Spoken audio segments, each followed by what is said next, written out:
Hello everyone, welcome back to your own YouTube channel. Today we will discuss the chapter Footprints Without Feet, written by the author H.G. Wells. The real name of the author is, or we can say the full name of the author is Herbert George Wells. The story is about a very intelligent scientist named Griffin. He finds out how to make human body invisible. No doubt he is very intelligent, but he is a lawless person also. He discovers a good discovery. What does he do with his discovery? Let's see. Does he use it or misuse it? Let's see. Let's read the chapter. Footprints without feet. Footprints पैरों के निशान without feet बिना पैरों के. पैरों के निशान बिना पैरों के. Can a man become invisible? Can a man become invisible? क्या एक व्यक्ति अदृश्य हो सकता है?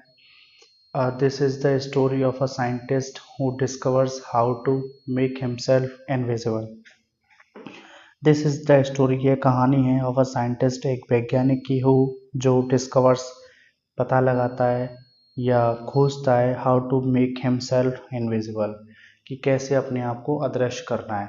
ये जो कहानी है ना, एक वैज्ञानिक की है जो ये पता लगाता है या ये खोज करता है कि अपने आप को कैसे इनविजिबल करना है। डज ही यूज़ और मिस यूज़ हिज डिस्कवरी, क्या वो अपनी डिस्कवरी का मतलब होता है एक तरीके से खोज, तो क्या वो अपनी खोज का यूज़ करेगा या मिस यूज़ करेगा, यानी कि उपयोग करेगा, सदुपयोग करेगा या दुरुपयोग करेगा। ठीक है, तो आगे देखते हैं।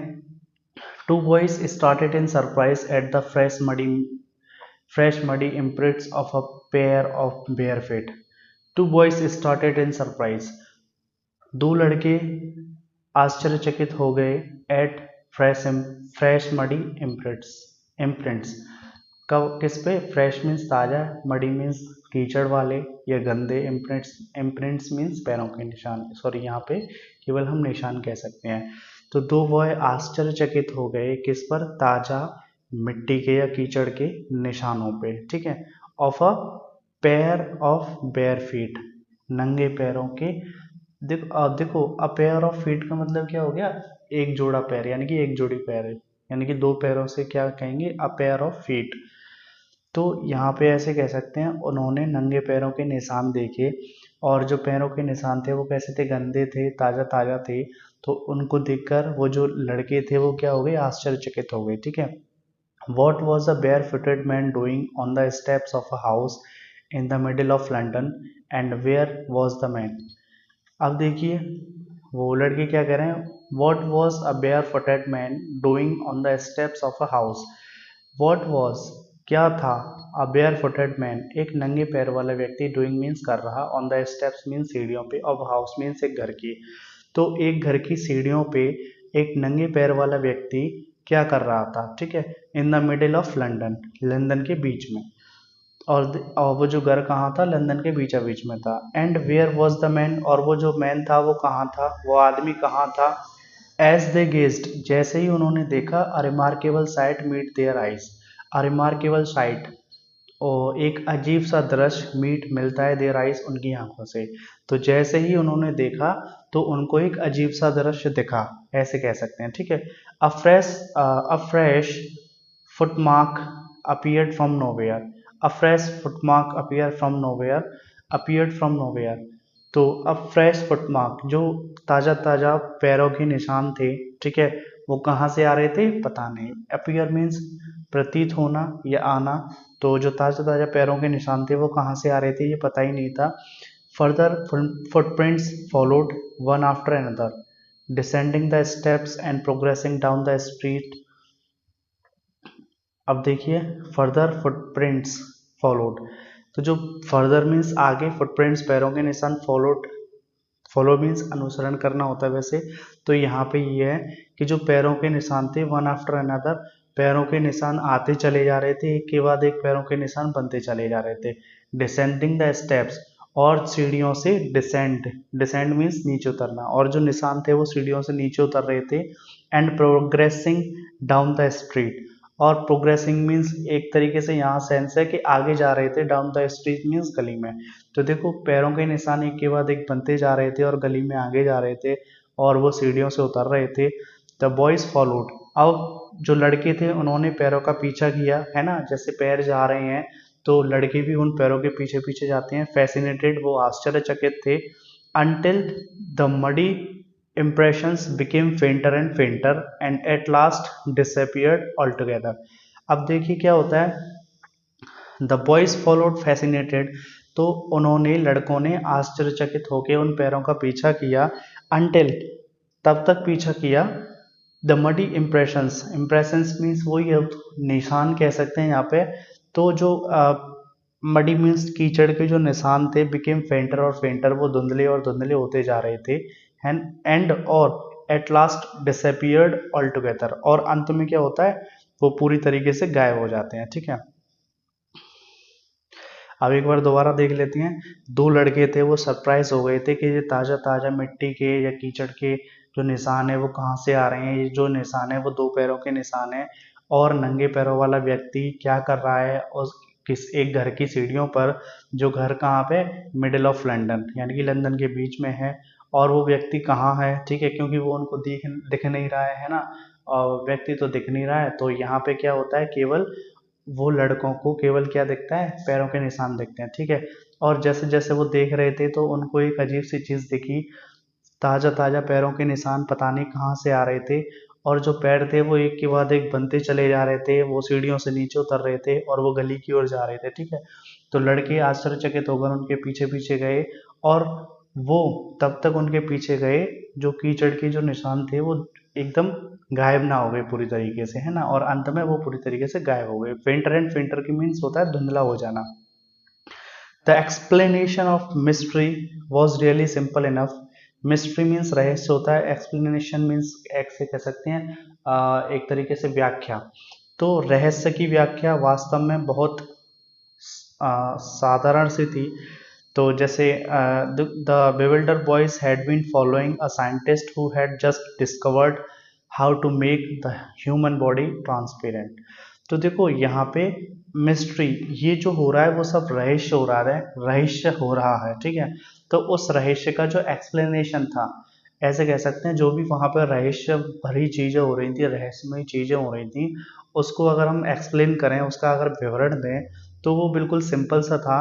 वो ये था, the bewildered boys had been following a scientist, कि जो bewilder मीन्स भ्रमित होना होता है, कि जो भ्रमित लड़के थे वो उस साइंटिस्ट का पीछा कर रहे थे, उस वैज्ञानिक का पीछा कर रहे थे। हु हैड जस्ट डिस्कवर्ड, जिसने अभी अभी पता लगाया है, डिस्कवर्ड मीन्स पता लगाना या खोजना, जिसने अभी अभी खोजा है, how to make the human body transparent. ठीक है, कि कैसे मानवीय शरीर को ट्रांसपेरेंट बनाया जाए, पारदर्शी बनाया जाए। मतलब ट्रांसपेरेंट मीन्स वो होता है the thing through which we can see, यानी कि कोई भी चीज़ होती है जिसके थ्रू हम देख सकते हैं उसको ट्रांसपेरेंट बोलते हैं। जैसे कोई ग्लास होता है, शीशा वगैरह होता है ना, उसको क्या कह सकते हैं हम, ट्रांसपेरेंट कह सकते हैं। ठीक है, तो वो जो रहस्यमय चीज़ें हो रही थी, वो अगर उसका एक्सप्लेन किया जाए तो वो यही था कि जो भ्रमित लड़के थे वो एक ऐसे वैज्ञानिक का पीछा कर रहे थे जिसने अभी अभी ये पता लगाया है कि कैसे ह्यूमन बॉडी को ट्रांसपेरेंट करना है, कैसे मानवीय शरीर को पारदर्शी बनाना है। ठीक है, Griffin the scientist had carried out experiment after experiment to prove that the human body could become invisible। Griffin, उसका नाम क्या है, ग्रिफिन। जो पैर है ना, जो दिख नहीं रहा है, वो कौन है, ग्रिफिन है, वही एक साइंटिस्ट है। ग्रिफिन द साइंटिस्ट, ग्रिफिन नामक व्यक्ति है जो साइंटिस्ट है।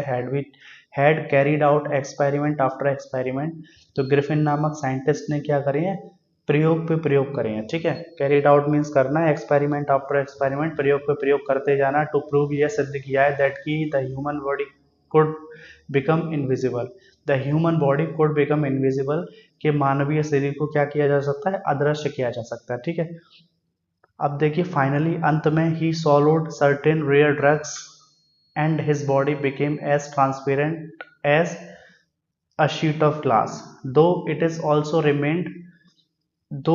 also remained as solid as glass।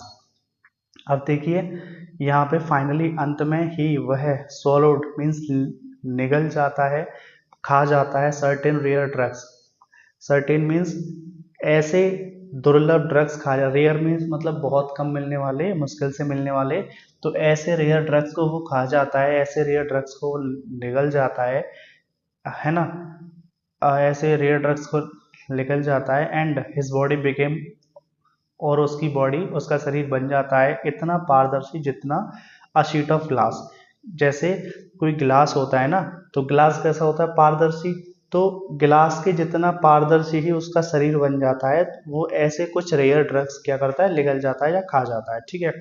अब आगे देखते हैं, though it also remained as solid as glass, और इट, और जो उसका शरीर था वो अभी भी रह रहा था, मतलब अभी भी उसका शरीर इतना ठोस था जितना कि एक गिलास होता है, जैसे गिलास के जितना उसका शरीर ठोस था, जैसे गिलास को अगर आप कांच को देखोगे तो वो ठोस भी होता है और वो पारदर्शी भी होता है, तो ऐसे ही उसकी बॉडी पारदर्शी हो गई थी, ठीक है। अब देखिए, ब्रिलियंट साइंटिस्ट दो he was, Griffin was rather a lawless person, अब ब्रिलियंट साइंटिस्ट दो ही वॉज, हालांकि वो जो साइंटिस्ट था वो कैसा था, बहुत ब्रिलियंट था, बहुत होशियार था, वो जो वैज्ञानिक था बहुत होशियार था। Griffin was rather a lawless person, लेकिन जो ग्रिफिन था ना, अब वही साइंटिस्ट है, तो जो ग्रिफिन था हालांकि कैसा था, एक लॉलेस पर्सन था। लॉलेस पर्सन मीन्स कानून को ना मानने वाला व्यक्ति, तो ग्रिफिन जो था वो कानून को ना मानने वाला व्यक्ति था, हालांकि वो बहुत ब्रिलियंट साइंटिस्ट था, वो बहुत ही होशियार वैज्ञानिक था। अब आगे देखते हैं, his landlord disliked him and tried to eject him. His landlord, उसका जमीन का मालिक, डिसलाइक्ड हिम, उसको नापसंद करता था या उससे घृणा करता था, एंड ट्राइड, और वो प्रयास करता था, to eject him, eject means होता है घर से बाहर निकाल देना, compel to make someone get out of the house, ठीक है। तो किसी भी व्यक्ति को घर से बाहर निकालने को फिर क्या कहते हैं, इजेक्ट कहते हैं। तो देखो, वो किसी के घर में रह रहा होगा तो उसके घर का जो लैंडलॉर्ड है, जमीन का मालिक है, उसको बिल्कुल भी पसंद नहीं करता था, है ना, और वो हमेशा उसे बाहर निकालने का प्रयास करता था। अब देखिए, इन रिवेंज, बदले में, Griffin set fire to the house, बदले में क्या करता है, Griffin set fire to the house, जो ग्रिफिन है वो क्या कर देता है, घर में आग लगा देता है, क्योंकि जो जमीन का मालिक है वो उसको पसंद नहीं करता और वो हमेशा उसको बाहर निकालने का प्रयास करता रहता है, और बदले में वो जो साइंटिस्ट है, वो ग्रिफिन है, वो क्या करता है, घर में आग लगा देता है। To get away without being seen he had to remove his clothes, to get away, दूर जाने के लिए या भाग जाने के लिए, विदाउट बीइंग सीन, बिना देखे, he had to remove his clothes, उसको अपने कपड़ों को उतारना पड़ा। रिमूव मीन्स होता है हटाना, उतार देना कह सकते हैं। तो जैसे कि उसने उसके घर को आग लगा दी है, तो वो बिना देखे भागना चाहता है, और बिना देखे भागने के लिए उसने क्या किया, अपने कपड़ों को उतार दिया। Thus, it was that he became a homeless wanderer, without clothes, without money, and quite invisible, until he happened to step in some mud and left footprints as he walked. अब देखिए, अब आगे क्या होता है, जैसे 10 इस प्रकार, इट वॉज दैट, यह ऐसा हुआ, दैट की he became a homeless wanderer, वो एक होमलेस वंडरर बन गया। वंडरर कौन होता है, जो यूं ही घूमते रहते हैं, जिन पर कोई काम वगैरह नहीं होता है, तो उनको वंडरर बोलते हैं, है ना। होमलेस मतलब जिस पे घर वगैरह नहीं है, कुछ भी नहीं है रहने के लिए, तो इस प्रकार वो एक होमलेस वंडरर बन गया। विदाउट क्लॉथ्स, उसके पास कपड़े नहीं थे, विदाउट मनी, उसके पास पैसा नहीं था, एंड क्वाइट इनविजिबल, और वो पूरी तरीके से अदृश्य था, ठीक है। अब देखते हैं, हालांकि वो साइंटिस्ट जो था वो ब्रिलियंट था, लेकिन जो ग्रिफिन था उसने, वो एक लॉलेस पर्सन था, वो कानून को नहीं मानता था, ठीक है। यानी कि जो भी उसको पसंद है, चाहे वो ठीक है या सही है या नहीं सही है, तो वो उसको करता था, ठीक है, इसीलिए वो लॉलेस पर्सन था।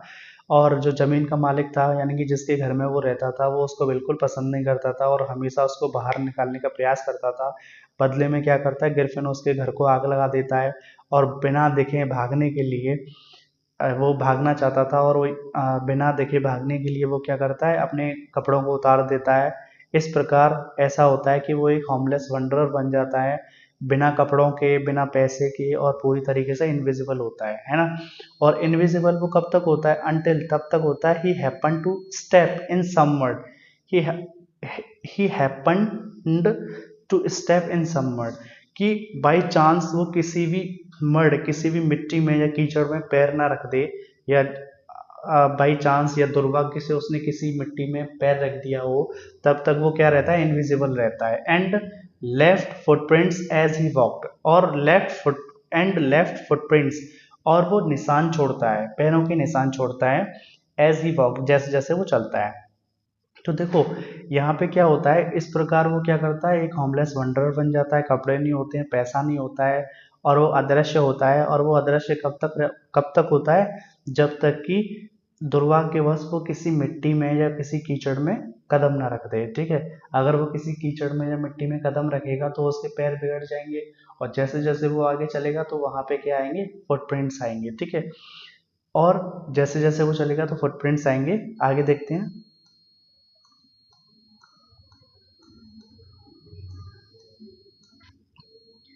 He escaped easily enough from the boys who followed his footprints in London. In London, he escaped, वो बच गया, easily, आसानी से, enough, from the boys, तो वो उन लड़कों से बच जाता है। ठीक है, who, जो followed, पीछा कर रहे थे, his footprints, उसके पैरों के निशानों का, in London, लंदन में। लंदन में जो लड़के थे उसका पीछा कर रहे थे, उसके पैरों के निशान आ रहे थे, उसके पैरों के निशान के पीछे पीछे जो लड़के वो जा रहे थे, उनसे क्या करता है, वो आसानी से बच जाता है। But his adventures were by no means over, लेकिन उसके जो साहसिक कार्य थे किसी भी, बाय नो मीन्स, किसी भी तरीके से खत्म हो जाते हैं, है ना। एडवेंचर्स का मीन्स क्या होता है, साहसिक कार्य, यानी कि अगर कोई आप जैसे सपोज करो उसने ना डिस्कवरी की है, तो डिस्कवरी के लिए ये उसका साहसिक कार्य तो हो गया, तो लेकिन क्या होता है, उसके साहसिक कार्य बाय नो मीन्स क्या होते हैं, ओवर हो जाते हैं, खत्म हो जाते हैं। He had chosen a bad time of the year to wander about London without clothes.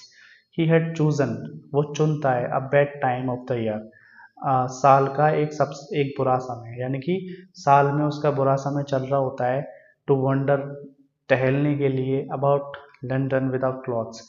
इसका मतलब ये है कि देखो वो जो साल होती है ना, वो जो उसने साहसिक कार्य कर रहा था वो सभी समाप्त हो जाते हैं, यानी कि जो भी रिसर्च वगैरह कर रहा था, जो भी एक्सपेरिमेंट्स वगैरह कर रहा था, वो सब उसके समाप्त हो जाते हैं किसी भी कारणवश, है ना। और उसका बुरा समय आता है, और बुरा समय ये आता है कि वो गलियों में घूमता रहता है, लंदन की गलियों में, लंदन में इधर उधर घूमता रहता है बिना कपड़ों के। इट वॉज मिडनाइट विंटर, और ये जो थी ना वो क्या थी, मिडनाइट विंटर, सर्दी पड़ रही थी। It was mid winter, sorry, it was mid winter. Mid winter का मतलब क्या हो गया, एक तरीके से जो सर्दी होती है ना, सर्दी का जो पीक टाइम होता है, तो वो था। जैसे सपोज करो सबसे ज़्यादा सर्दी कब पड़ती है, दिसंबर के या जनवरी के महीने में पड़ती हैं, तो ये वही समय था। ठीक है, the air was bitterly cold and he could not do without clothes. The air was bitterly cold, जो हवा थी वो बहुत ठंडी थी, एंड और he could not do without clothes, और वो नहीं कर सकता था बिना कपड़ों के। Instead of walking about the street he decided to slip into a big London store for warmth.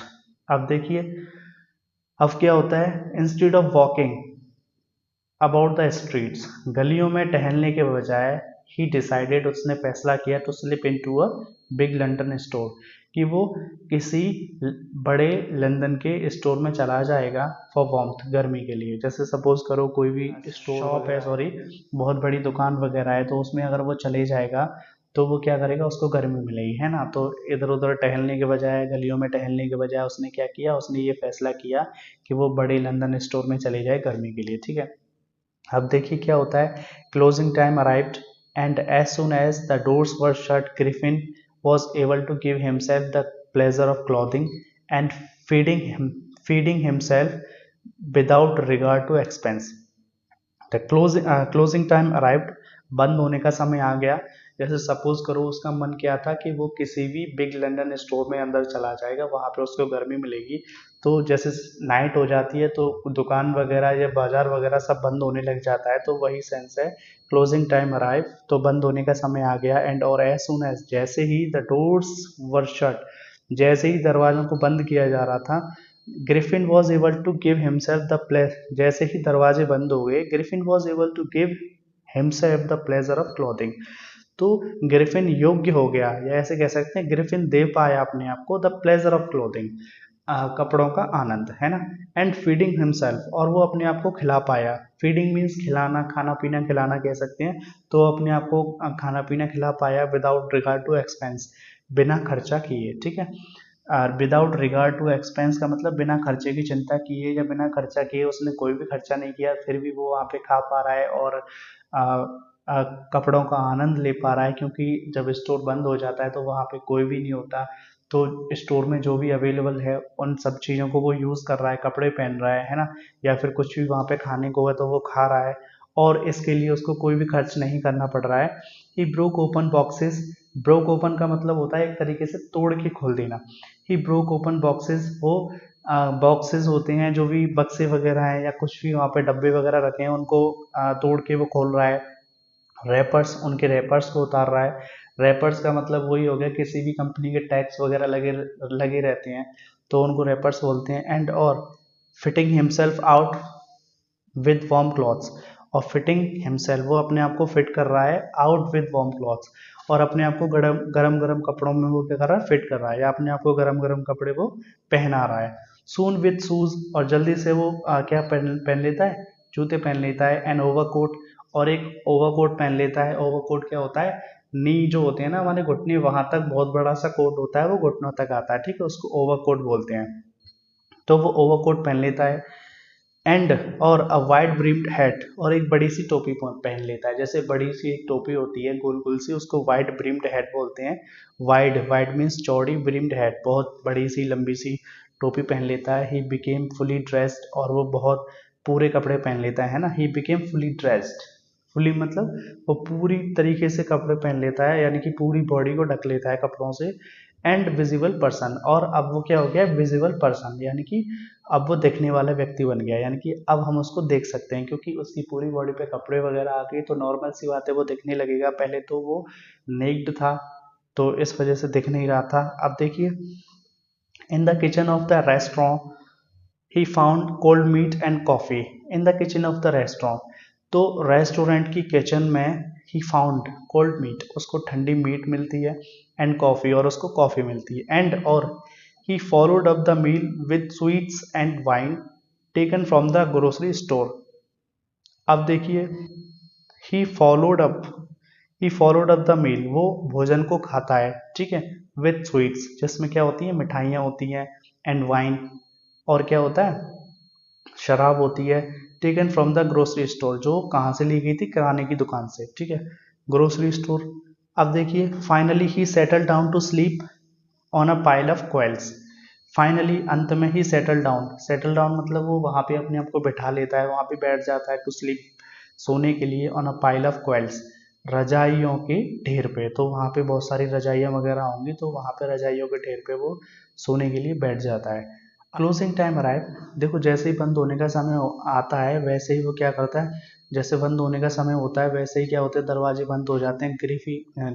Griffin अपने आप को कपड़ों का सुख देने के लिए, या ऐसे कह सकते हैं ग्रिफिन अपने आप को कपड़ों का सुख दे पाता है, अपने आप को खाना खिला पाता है बिना कोई खर्चा करे, है ना। और वो बक्सों को, सॉरी, वो डब्बों को और उनके रैपर्स को खोलता है या उनको तोड़ता है, ठीक है, और अपने आप को गर्म कपड़ों में फिट कर लेता है। वो गर्म कपड़े पहन लेता है जल्दी का, और जूते पहन लेता है, ओवरकोट पहन लेता है, और एक वाइट प्रिम्ड हैट पहन लेता है ना।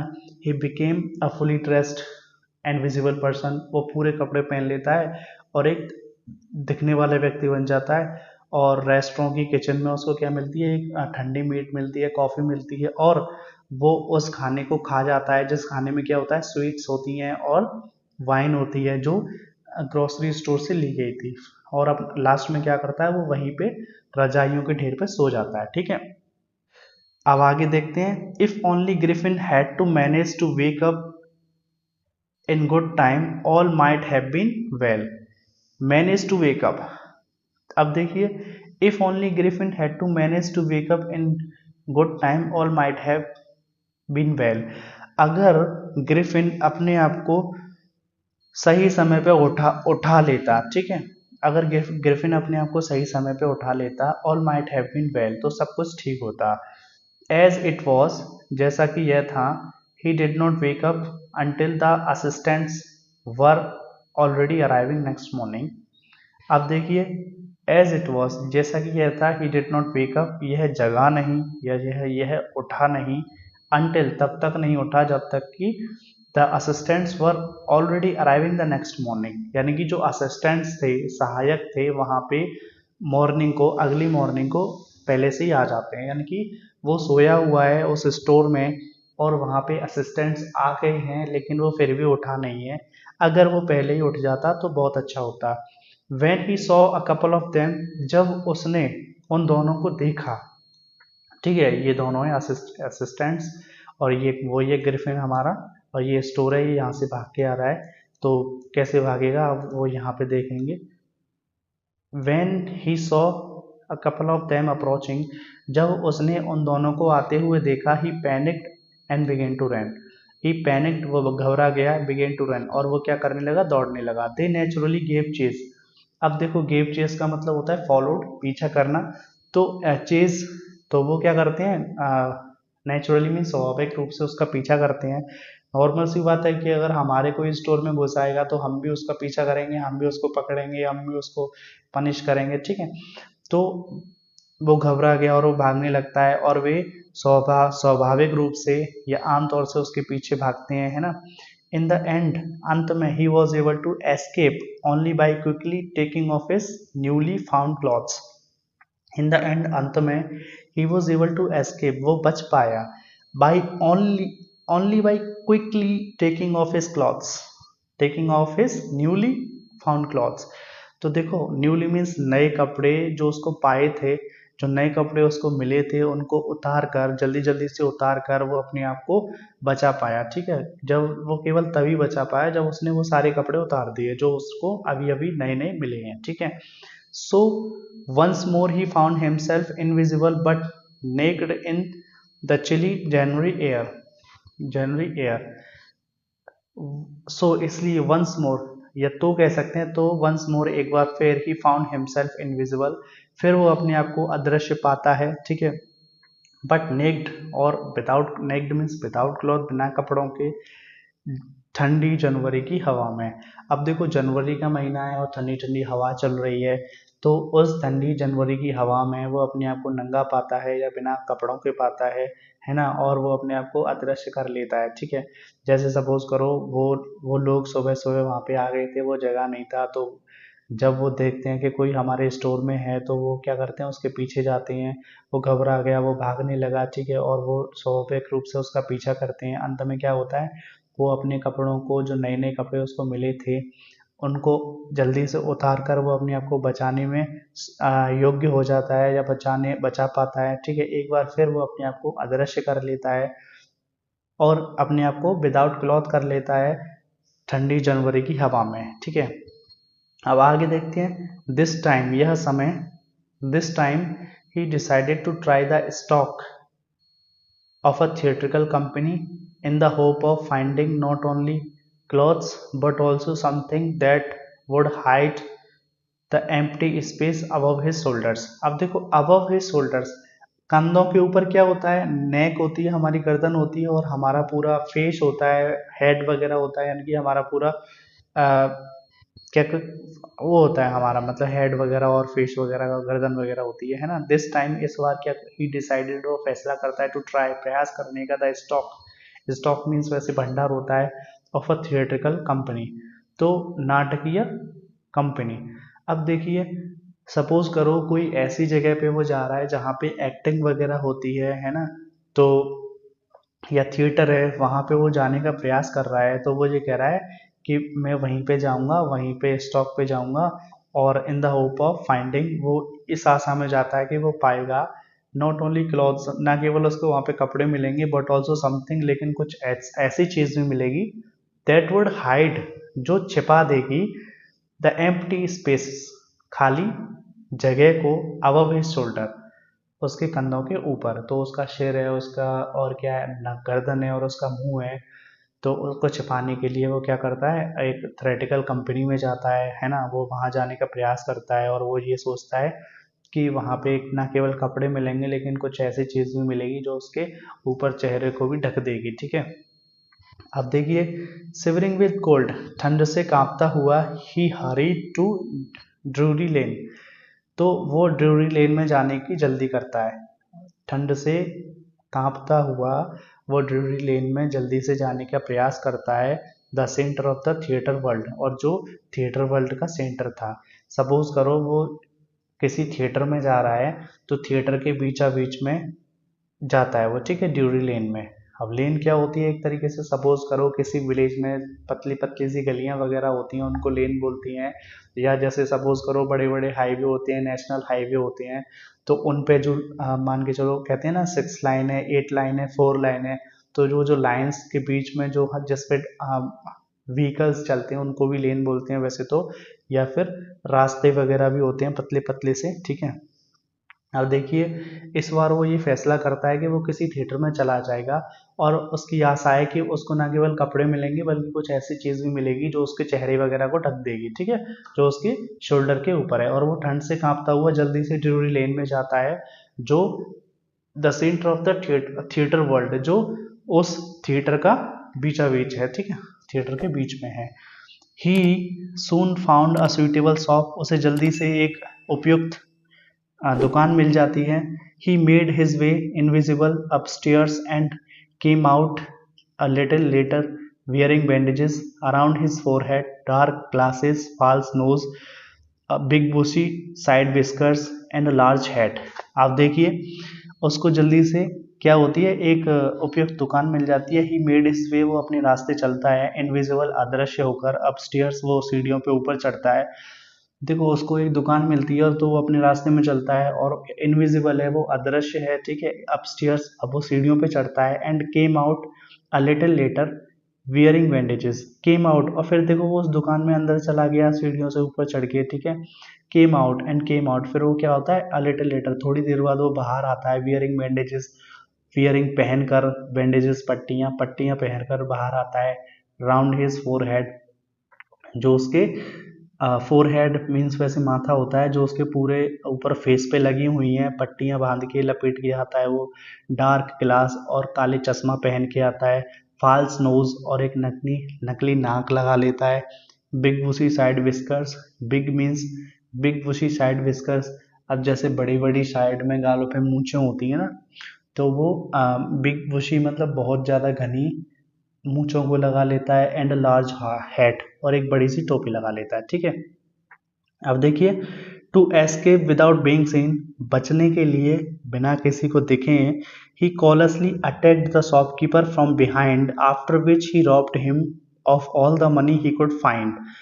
अब देखिए to escape without being seen, बिना दिखे बचने के लिए, ही कॉलसली जानबूझकर, या फिर बेरहमी से कह सकते हैं, इसका सेंस वैसे बेरहमी से है, विदाउट पिटी, तो बिना दया के या बेरहमी से, अटैक द शॉपकीपर, वो बिना दया के बेरहमी से दुकानदार पे क्या करता है, हमला कर देता है, फ्रॉम बिहाइंड, पीछे से। आफ्टर विच, जिसके बाद ही रॉब्ड हिम, वो लूट लेता है, of all the money he could find, वो सारा धन ही कुड फाइंड जो उसको मिलता है। तो देखो जल्दी से क्या करता है, उसको एक सुइटेबल शॉप मिल जाती है, वो अपने रास्ते चलता है, अदृश्य है, सीढ़ियों पे चढ़ता है, और फिर थोड़ी देर बाद वो बाहर आ जाता है। उसके पूरे चेहरे पर वो पट्टियां लपेट कर आता है चारों ओर, है ना, और फिर काला चश्मा भी लगा के आता है, नकली नाक भी लगा के आता है, और बड़ी बड़ी मूछें भी लगा के आता है, और एक टोपी भी पहन के आता है। और बचने के लिए मतलब वो किसी को दिखे ना, और वो बचने के लिए या भागने के लिए वो जानबूझकर सॉरी बेरहमी से उस दुकानदार पर पीछे से अटैक कर देता है, और जिसके बाद वो उसको लूट भी लेता है, उसका सारा धन लूट लेता है जो वो उसको मिलता है, ठीक है। अब आगे देखते हैं।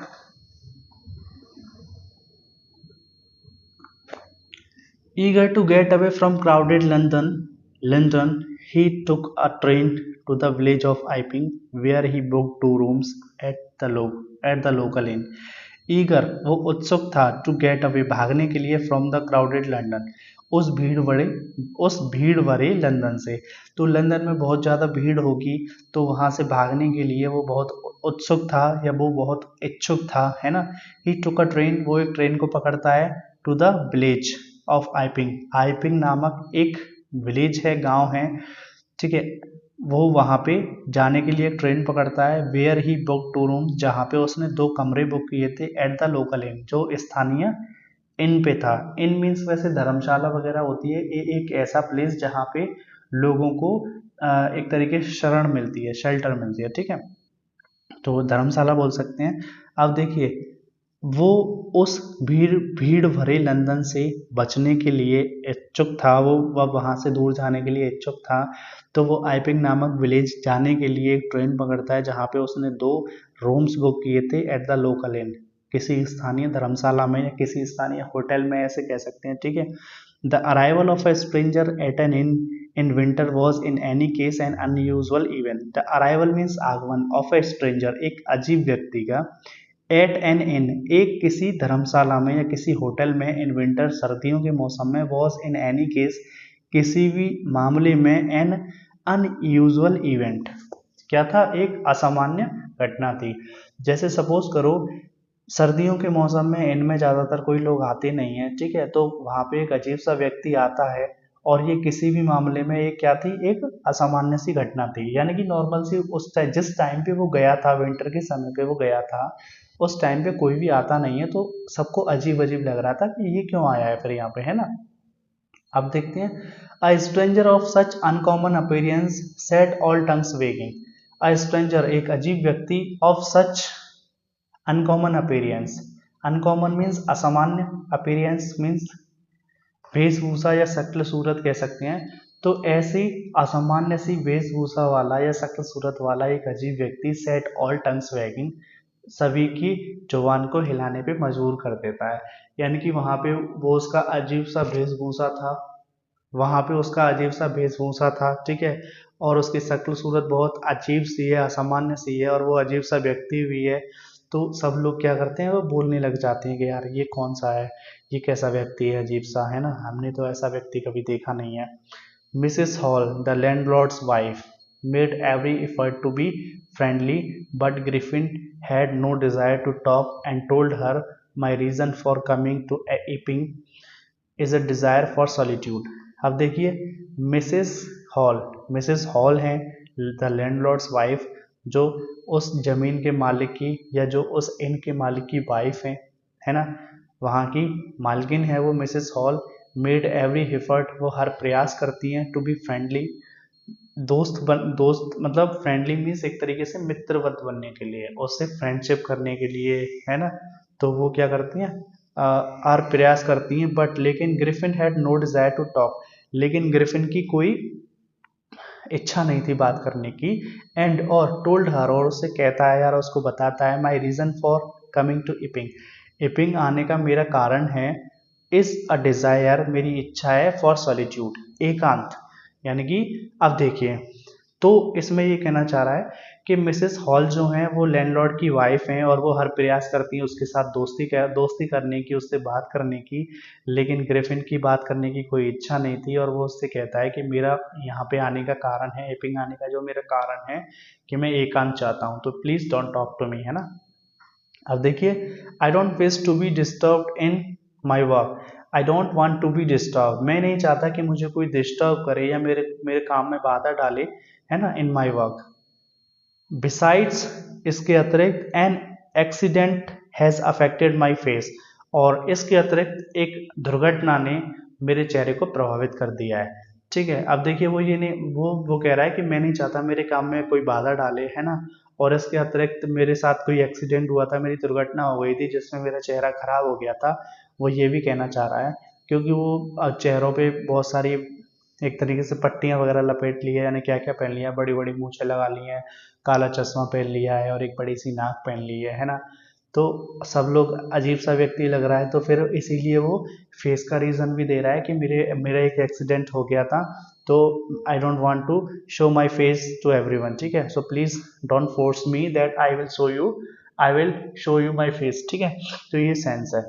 अब देखिए, satisfied that her guest was an eccentric scientist and in view of the fact that he had paid her in advance, Mrs. Hall was prepared to excuse his strange habits and irritable temper.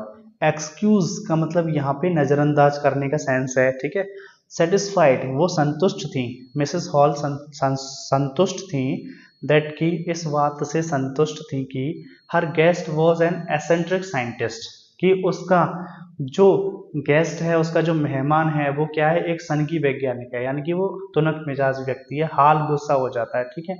And in view of the fact, in view दृष्टिकोण में या इन view of the fact, और तथ्य यह था that की he had paid her in advance, और उसने जो पैसे थे उसको एडवांस में ही दे दिए थे, पहले ही दे दिए थे, ठीक है।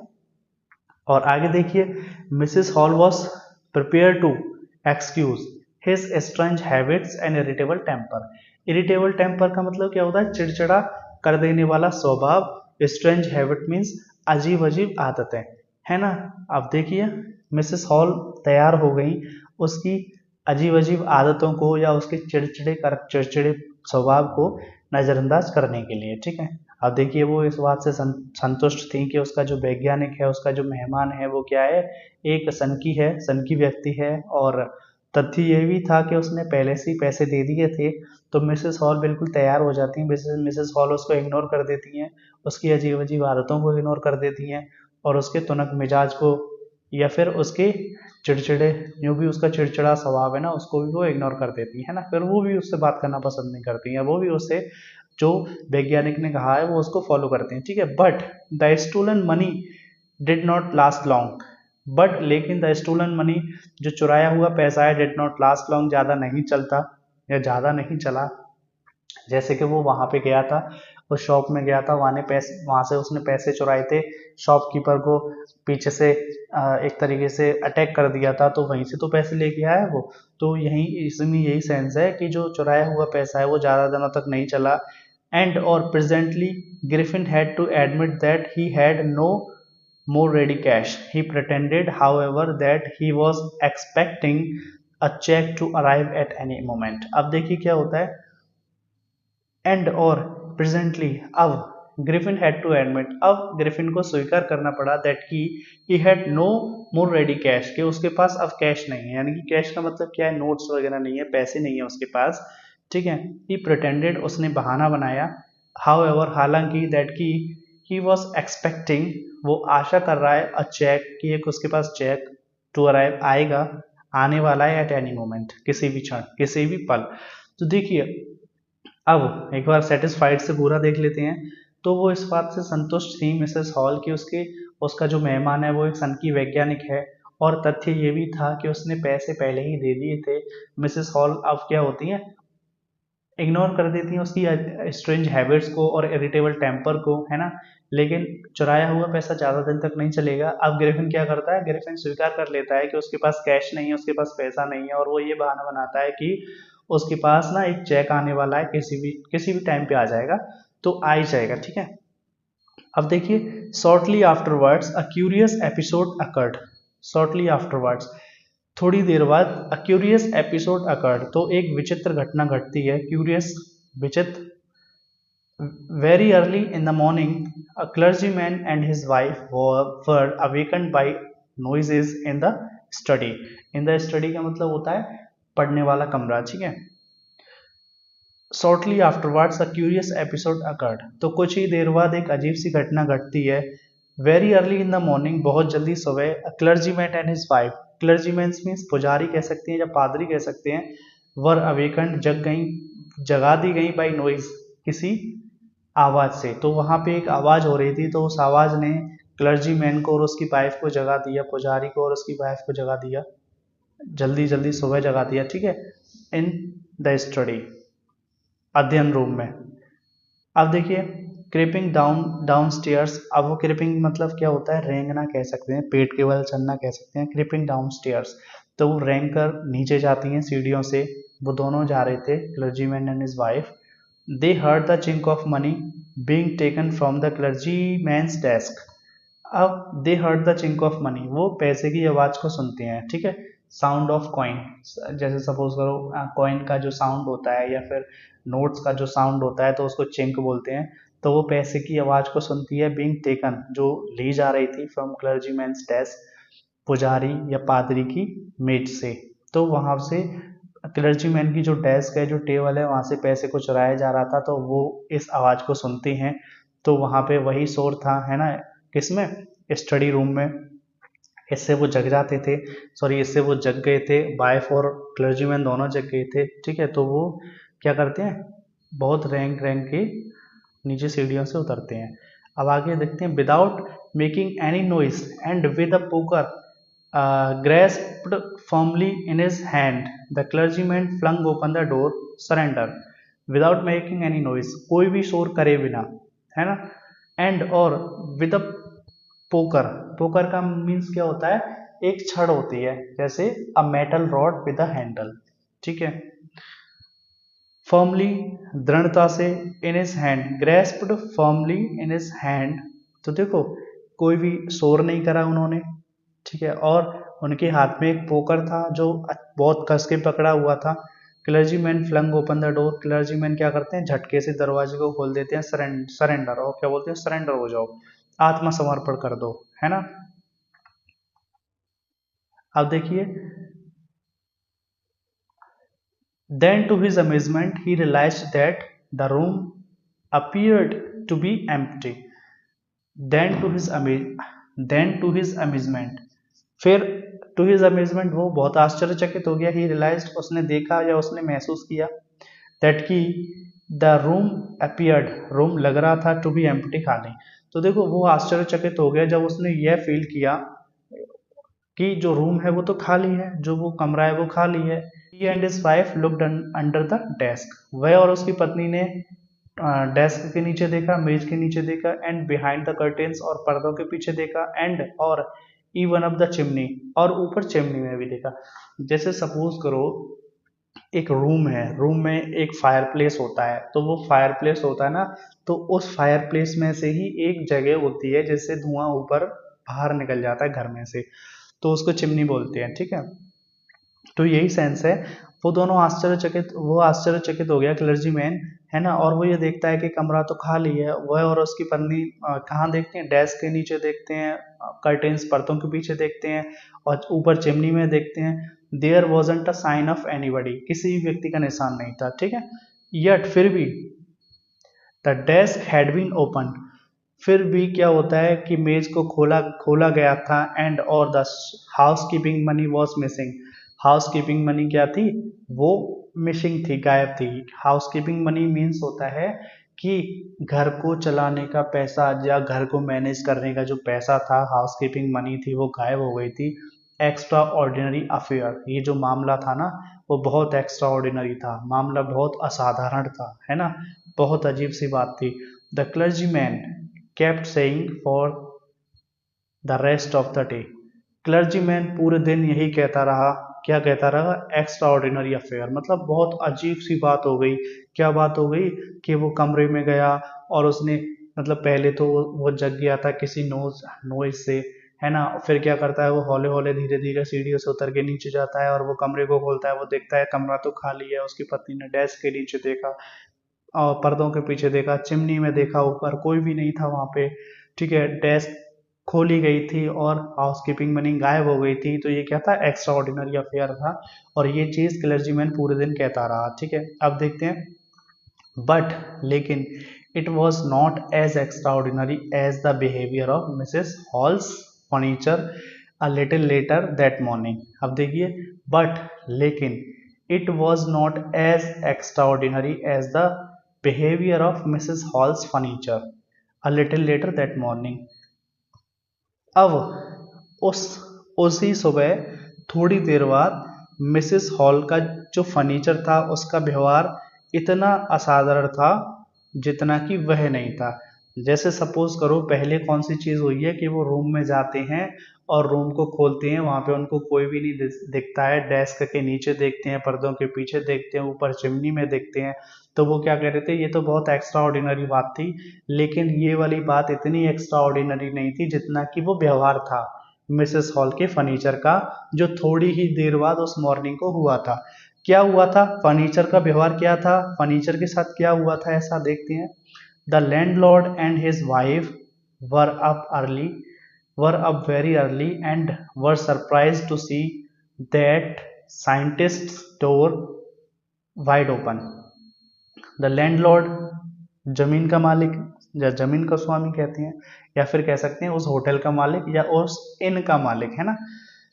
एंड हिज वाइफ, और उसकी पत्नी, वर अप, ऊपर थे, very early, were up very early, and were surprise, और वो आश्चर्यचकित हो गए, टू सी, यह देखकर, to see the scientist door wide open. अब देखिए जो लैंडलॉर्ड है और उसकी पत्नी है वो बहुत जल्दी ऊपर ऊपर थे, ऊपर चले गए, और वो ये देख के सरप्राइज, और उस वैज्ञानिक के दरवाजे को या वैज्ञानिक के दरवाजे को बहुत ज़्यादा खुला हुआ देखकर वो क्या हो गए थे, सरप्राइज्ड हो गए थे, आश्चर्यचकित हो गए थे।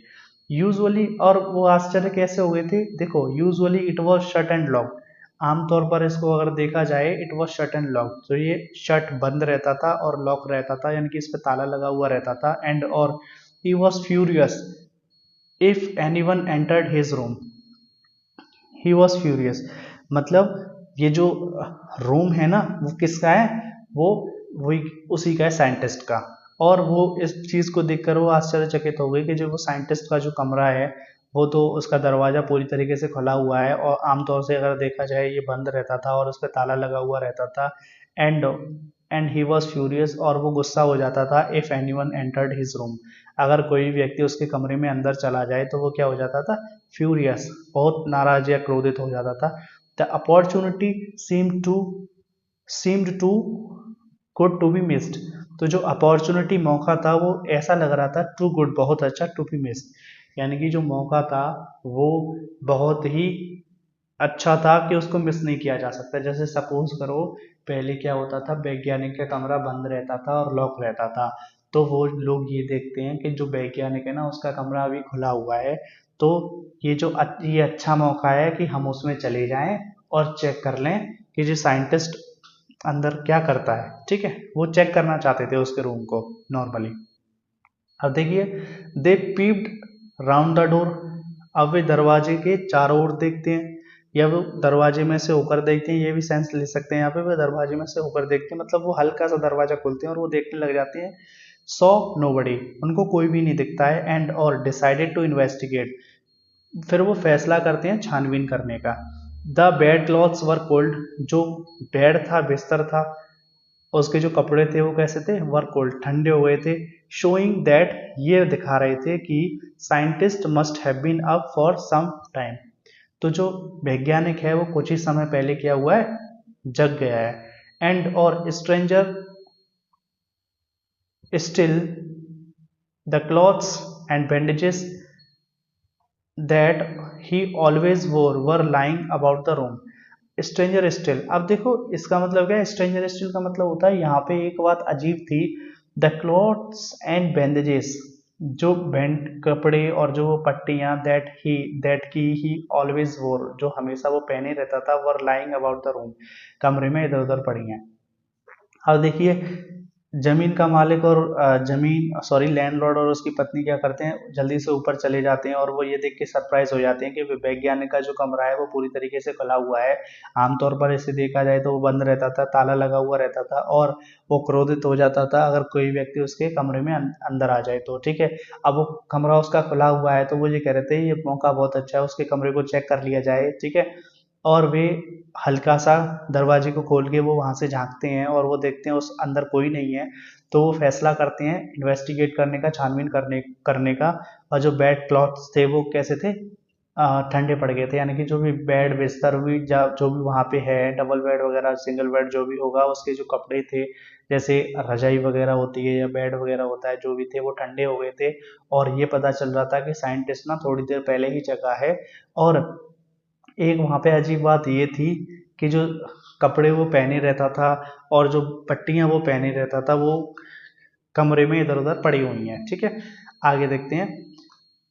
All of a sudden Mrs Hall heard a sniff close to her ears, all of a sudden अचानक मिसेस हॉल हर्ड सुनती हैं, अ स्निफ, स्निफ का मतलब होता है ब्रीदिंग साउंड, जैसे अगर कोई सांस ले रहा है उसका साउंड आ रहा है तो उसको क्या बोलते हैं, स्निफ बोलते हैं। वैसे स्निफ माने सूंघना भी होता है, तो सूंघने का भी साउंड प्रोड्यूस होता है यहाँ पे, तो ब्रीदिंग साउंड बोल सकते हैं।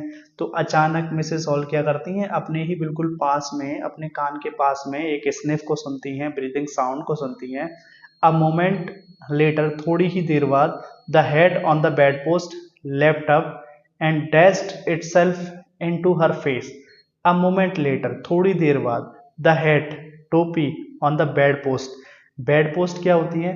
जो भी बेड वगैरह होता है ना, उसके लेग्स, मतलब बेड के जो पैर होते हैं, जो लेग होते हैं, या हम पाए बोल सकते हैं, पाया कहते हैं वैसे तो, वो क्या कर रहे थे? लेफ्ट अप, वो ऊपर जाते हैं, ऊपर उछलते हैं, ठीक है। एंड और dashed itself into her face, और वो सीधे उसके फेस पे डैश कर जाते हैं, मतलब उसके सीधे उसके फेस पे प्रहार करते हैं। जैसे देखो, अचानक मिसेस हॉल क्या करती हैं, उनको एक सूंघने की आवाज़, मतलब सांस लेने की आवाज़ सुनाई देती है अपने कानों के पास ही, और थोड़ी देर बाद ही वो जो टोपी होती है, वो जो बेड पोस्ट पे रखी होती है, वो क्या करती है? उछलती है और सीधे उसके फेस पे हमला करती है, ठीक है। डैश्ड मीन्स यहाँ पे टू अटैक का सेंस निकाल सकते हैं। देन फिर the bedroom chair became alive, फिर क्या होता है? जो बेडरूम चेयर है क्या हो जाती है? वो भी जीवित हो जाती है। स्प्रिंगिंग इनटू द एयर, वो हवा में ऊपर उठती है। It charged straight at her, वो सीधे क्या करती है? उसकी तरफ हमला करती है। लेग्स फोरमोस्ट, जो उसके पैर थे वो आगे की तरफ थे।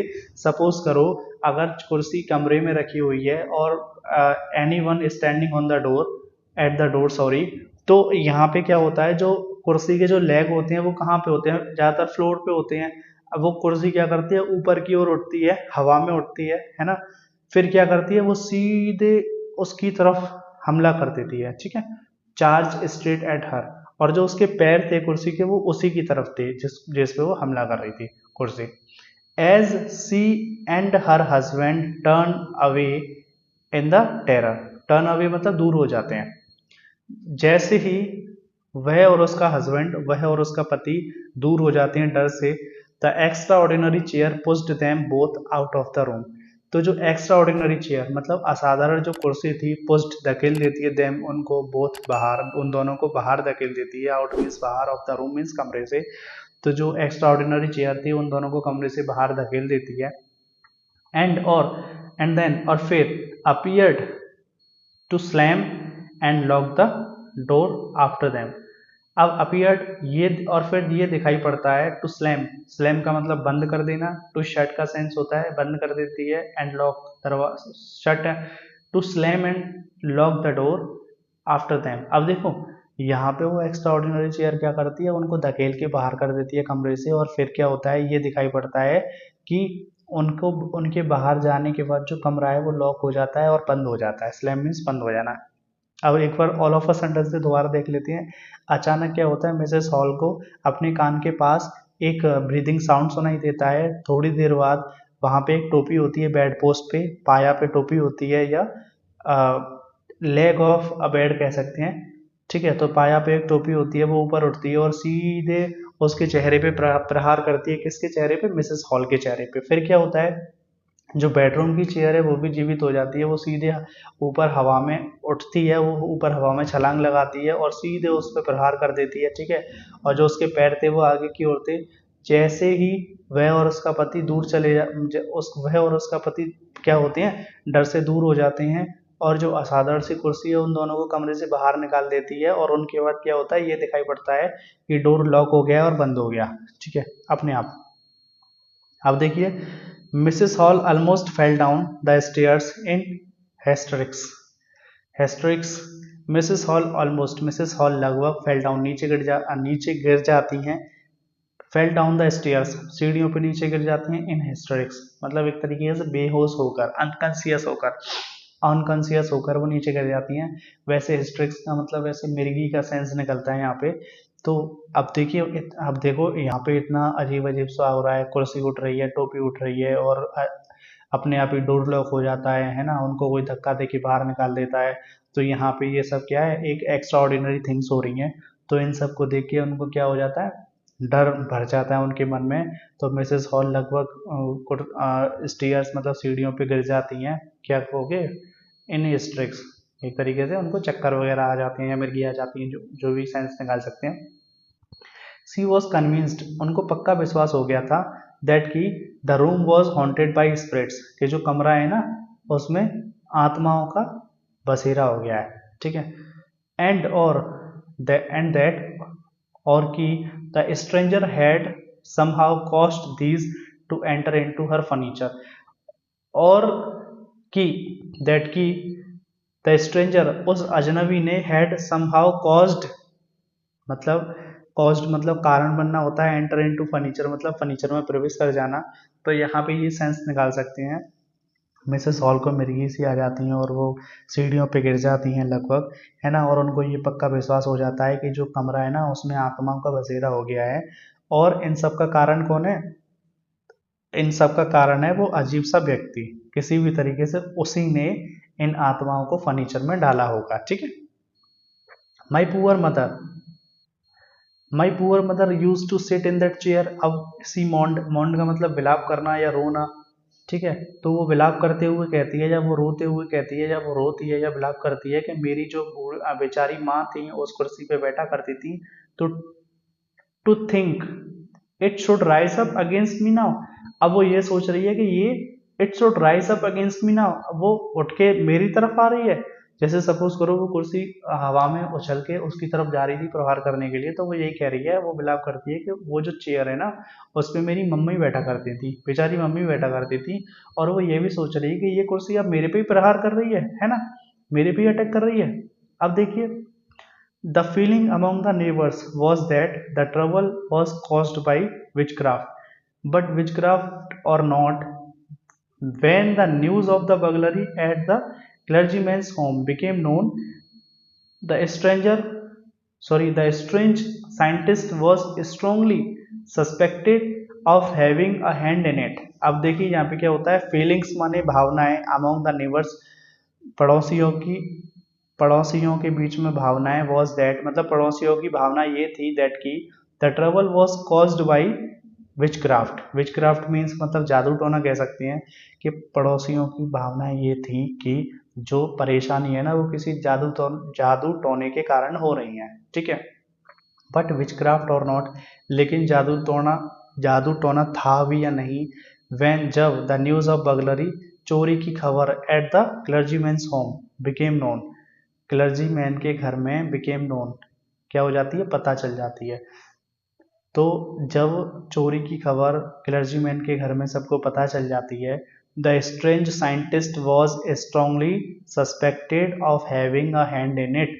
तो उस अजीब वैज्ञानिक को स्ट्रांगली, अच्छे तरीके से उस पर शक किया जा रहा था, of having a hand in it, कि उसका इसी मतलब इसमें जो हाथ है ना वो उसी का है। तो यहाँ पे ये कह सकते हैं, एक बार दोबारा देख लेते हैं, पड़ोसियों की भावनाएं ये कह रही थी कि जो परेशानी हो रही है ना वो किसी जादू टोने के कारण हो रही है, लेकिन जादू टोना है भी या नहीं। फिर बाद में क्या होता है, जब चोरी होती है ना उसके घर में, तो चोरी की खबर क्लर्जीमैन के घर में सभी को पता चल जाती है। तो उस अजीब सा जो वैज्ञानिक था ना उसी पे शक किया जाता है, स्ट्रांगली मतलब बहुत दृढ़ता से उस पे ही शक किया जाता है। और शक करने के बाद वो सब ये सोचते हैं कि ये जो चोरी हुई है ना इसमें उसी का हाथ है, किसका, साइंटिस्ट का। अब देखिए, suspicion grew even stronger when he suddenly produced some ready cash, though he had admitted not long before that he had no money. अब देखिए, सस्पिशियन ग्रीव इवन स्ट्रोंगर, अब जो शक था वो और भी मजबूत हो गया, व्हेन जब ही सडनली, जब उसने अचानक प्रोड्यूस्ड पेश कर दिया सम रेडी कैश। तो जो शक था वो और भी बढ़ गया, क्यों बढ़ गया, क्योंकि अचानक उसके पास कैश आ गया और अचानक उसने कैश प्रोड्यूस कर दिया। दो हालांकि ही हैड एडमिटेड, हालांकि उसने स्वीकार किया था, नॉट लॉन्ग बिफोर, इसको ज़्यादा समय नहीं हुआ था, दैट की ही हैड नो मनी, कि उसके पास पैसा नहीं है। अब देखिए, अब यहाँ पे ये कह सकते हैं कि वहाँ पे चोरी हुई थी, जो शक था वो किस पे जा रहा था, उस साइंटिस्ट पे जा रहा था, और सभी लोग यही सोच रहे थे कि इस साइंटिस्ट का ही हाथ है चोरी में, है ना। क्योंकि और जो शक था वो इसलिए भी और ज़्यादा मजबूत हो गया जब उसने कैश प्रोड्यूस कर दिया, मतलब वो सबको कैश दिखाने लग गया, है ना। और वो यहाँ पे ये भी कह रहे हैं कि थोड़ी देर मतलब कुछ ही समय पहले, इसको ज़्यादा टाइम नहीं हुआ है, कुछ ही समय पहले तो उसने ये बोला था कि उसके पास पैसा ही नहीं है ना। अब देखो, the village constable was secretly sent for का मतलब एक तरीके से बुलवाना, सीक्रेटली मतलब चुपचाप या रहस्यमय तरीके से। कांस्टेबल मीन्स सिपाही होता है, विलेज मीन्स गांव होता है। तो गांव के सिपाही को रहस्यमय तरीके से बुलवा लिया गया। Instead of waiting for the constable, instead of means के बजाय होता है, वेटिंग फॉर मीन्स क्या होता है यहाँ पे, इंतजार करना, कांस्टेबल मीन्स सिपाही।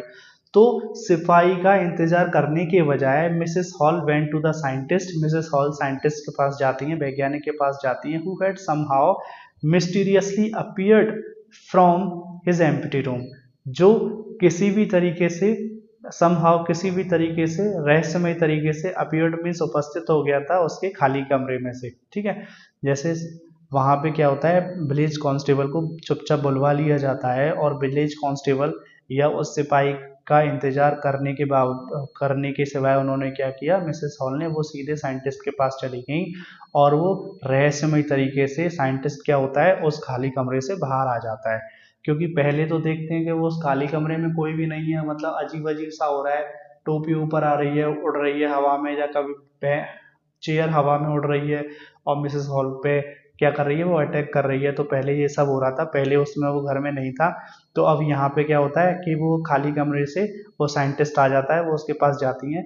आई want to know what you have been doing to my chair upstairs, she demanded, वो पूछती हैं, आई वॉन्ट टू नो, मैं जानना चाहती हूँ, what have you been doing, तुम क्या कर रहे हो, टू माई चेयर अपस्टेयर्स, मतलब ऊपर मेरी चेयर के साथ क्या कर रहे हो, ऊपर मेरी कुर्सी के साथ क्या कर रहे हो, एंड और आई वॉन्ट टू नो, और मैं जानना चाहती हूँ, how it is you came out of an empty room, और मैं ये भी जानना चाहती हूँ कि ये कैसे हो गया कि तुम एक खाली कमरे से बाहर आ गए, एंड और how you entered our locked room, और आप एक ताला लगे हुए कमरे में कैसे अंदर चले गए।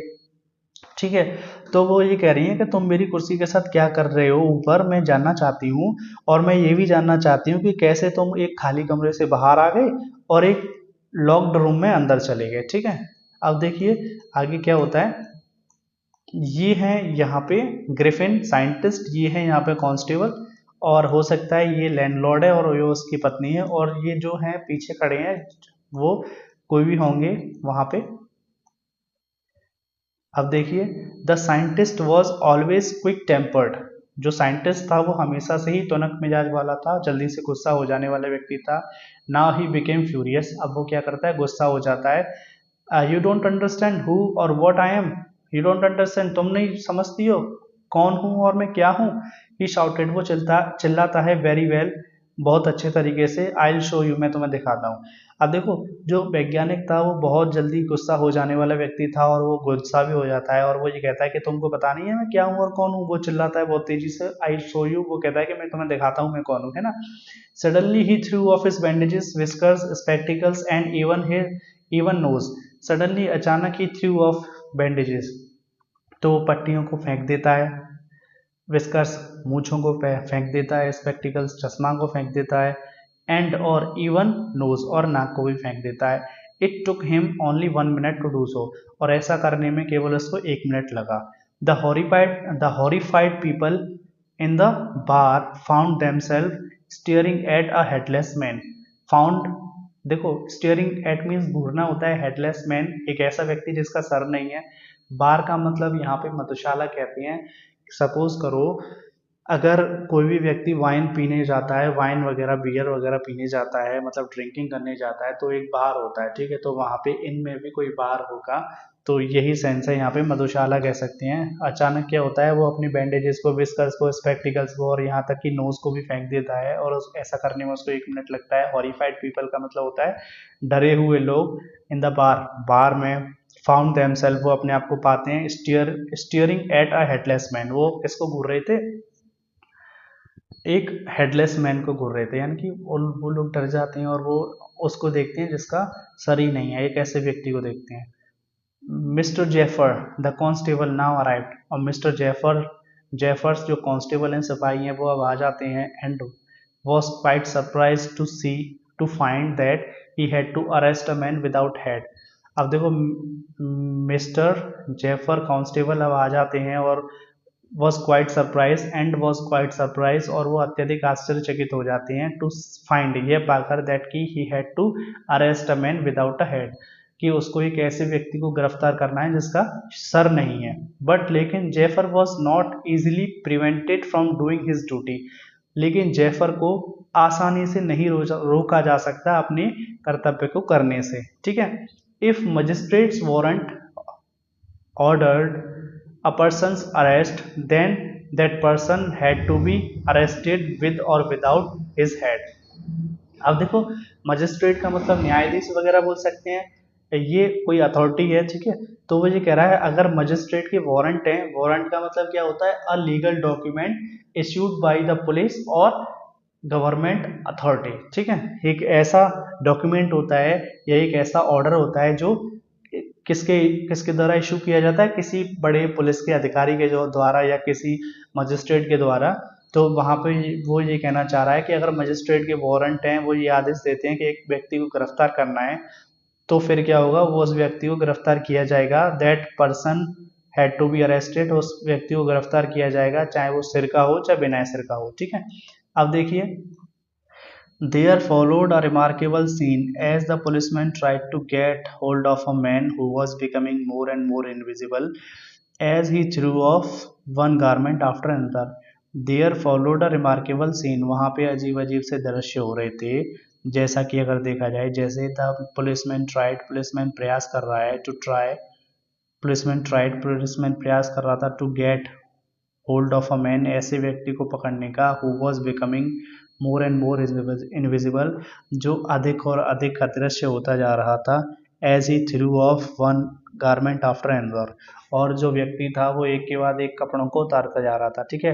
तो देखो, वहाँ पे अजीब अजीब से सीन होते हैं, और वो पुलिस वाला क्या करता है, एक ऐसे व्यक्ति को पकड़ने की कोशिश करता है जो अत्यधिक अदृश्य होता जा रहा था। वो एक के बाद एक कपड़ों को फेंकता जा रहा था। ठीक है। Finally a shirt flu into the air, अंत में एक शर्ट क्या करती है, एक शर्ट हवा में उड़ती है। एंड मतलब अंत में वो शर्ट को हवा में फेंक देता है, ये सेंस है। एंड और the constable found himself struggling with the man he could not C.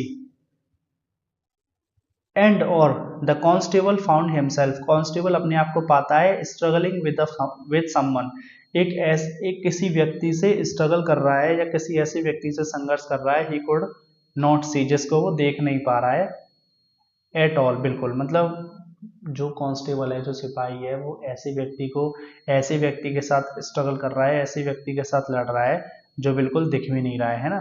Some people try to help him, कुछ लोगों ने उसकी सहायता की, मतलब some people try to help him, कुछ लोगों ने उसकी सहायता करने का प्रयास किया। ठीक है। But found themselves hit by blows that seemed to come from nowhere. फिर क्या होता है, कुछ लोगों ने उसकी सहायता करने का प्रयास किया, बट फाउंड देमसेल्फ, लेकिन वो अपने आप को पाते हैं हिट बाय ब्लोज, कि उसको उन लोगों पे मुक्कों के द्वारा मुक्कों के द्वारा प्रहार किया जा रहा है। दैट सीम्ड, जो मुक्के, seem to come from nowhere, जो मुक्के पता ही नहीं था कहाँ से आ रहे थे। ठीक है। अब देखो, कुछ लोग उसकी सहायता करने का प्रयास करते हैं और वो ये पाते हैं कि उनको घूंसे मारे जा रहे हैं, उनको मुक्के मारे जा रहे हैं, और मुक्के कहाँ से पड़ रहे हैं, कहाँ से आ रहे हैं, ये पता ही नहीं था। इन द एंड, अंत में, Jaffer was knocked unconscious as he made a last attempt to hold on to the unseen scientist. अंत में क्या होता है, जेफर नॉक्ड अनकॉन्शियस, मतलब जेफर बेहोश होकर गिर जाता है। जैसे ही मेड अ लास्ट अटेम्प्ट, जब उसने अंतिम प्रयास किया, to hold on to the unseen scientist, यानी कि उस अदृश्य वैज्ञानिक को पकड़ने का जब उसने अंतिम प्रयास किया, तो जेफर ने ये पाया, या जेफर अंत में क्या करता है, बेहोश होकर गिर पड़ता है। There were nervous excited cries of hold him, मतलब वहाँ पे सभी घबराए हुए थे, सभी उत्तेजित थे, यानी कि घबराहट की, उत्तेजना से भरी हुई वहाँ पे चिल्लाहट थी, और वो चिल्लाहट क्या कह रही थी, होल्ड हिम, उसे पकड़ो। बट लेकिन this was easier said than done, तो कहना आसान होता है, करना मुश्किल, यानी कि वो सब कह रहे थे उसको पकड़ो, लेकिन कह तो रहे थे वो बहुत आसान था, लेकिन उसको पकड़ना उतना ही कठिन था। Griffin had सेकन himself free, Griffin ने हिला के या झटका दे के अपने आप को मुक्त कर लिया। जैसे सपोज करो अगर कोई किसी को पकड़ लेता है तो वो सेक मतलब हिलाना होता है, सेक सुक सेकन, ये थर्ड फॉर्म है यहाँ पे। तो उसने झटका दे के या अपने आप को हिला के अपने आप को मुक्त कर लिया, ठीक है। And no one knew where to lay hands on him, कोई भी व्यक्ति नहीं जानता था कि कहाँ पे उस पर हाथ रखनी है, ठीक है। तो देखो वहाँ पे सभी लोग नर्वस थे, सभी लोग एक्साइटेड एक्साइटेड थे, और वो सभी ये चिल्ला रहे थे कि उसको पकड़ो, but it was easier said than done. तो कहना आसान होता है लेकिन करना मुश्किल होता है। तो सभी लोग कह रहे थे उसको पकड़ो, तो वो कह तो बड़ी आसानी से रहे थे लेकिन उसको पकड़ना उतना ही मुश्किल था। ग्रिफिन अपने आप को बहुत तेजी से छुड़ा लेता है, मुक्त कर लेता है, और कोई भी व्यक्ति नहीं जानता था कि कहाँ हाथ रखने हैं, यानी कि कैसे उसको पकड़ना है। H.G. Wells। Here you can see Griffin is no doubt very brilliant scientist, but he misuses his discovery. He could use it for the sake of human welfare, society and developing nation. His discovery was all in vain because he troubles people by the help of his discovery. So we must learn here that if we are good at something or we are very intelligent, then okay, but always be a good human is very important thing. We should not tease people if we are good at something. And I guess you all understood the chapter explanation very well. If you have any doubt, please leave comments. I'll work on that. Okay, for now, see you in the next video. Take care.